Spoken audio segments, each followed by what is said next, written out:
जय श्री कृष्ण। आज बात करते हैं राजा कृष्णदेव और तेनालीराम की।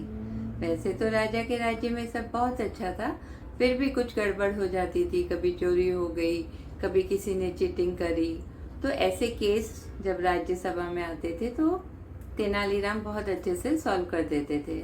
लेकिन एक बार राजा की अंगूठी चोरी हो गई, क्योंकि राजा बहुत हीरे बहुमूल्य रत्न की अंगूठी पहनते थे, शौकीन थे। दूसरे आते थे, वो भी देखते थे इनकी अंगूठियाँ बहुत सुंदर हैं। लेकिन एक बार उनकी एक कीमती अंगूठी चोरी हो गई। राजा ने तेनालीराम से कहा कि मुझे लगता है ये जो मेरे अंगरक्षक हैं 12, इन्हीं में से किसी ने ली होगी। अंगरक्षक यानी पर्सनल सिक्योरिटी। तो बोले ठीक है, तो अपन सब क्या करते हैं, सॉल्व कैसे करें। तो बोले हाँ, आप चलिए और ये 12 अंगरक्षक चलेंगे, हम लोग एक काली मंदिर में जाते हैं। ठीक है, काली मंदिर में गए तो तेनालीराम ने कहा कि भाई आज माँ काली की हम पूजा करेंगे और रात में माँ काली मुझे स्वप्न में बता देगी कि किसने अंगूठी चोरी की है। लेकिन इसके पहले हमें मंदिर में जाके माँ काली के पैर छूने हैं।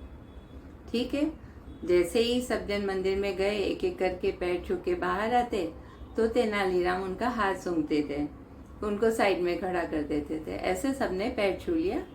फिर राजा बोला कि ठीक है, अब विश्राम करते हैं, रात में स्वप्न में आएंगी माँ काली। तो तेनालीराम ने कहा नहीं, मुझे तो अभी पता चल गया। बोला कैसे पता चला। तो उन्होंने कहा कि ये 5 नंबर वाला है ना, ये चोर है।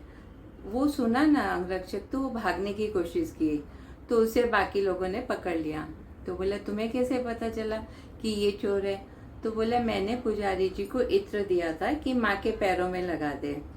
तो सब पैर छू रहे थे, तो उनके हाथ में से इत्र की खुशबू आ रही थी और इसने डर के मारे माँ के पैर ही नहीं छुए, नहीं तो रात में माँ बता देगी। तो मुझे जब मैंने इसका हाथ सूंघा तो इत्र की उसमें कोई सुगंध नहीं थी, तो मुझे समझ में आ गया।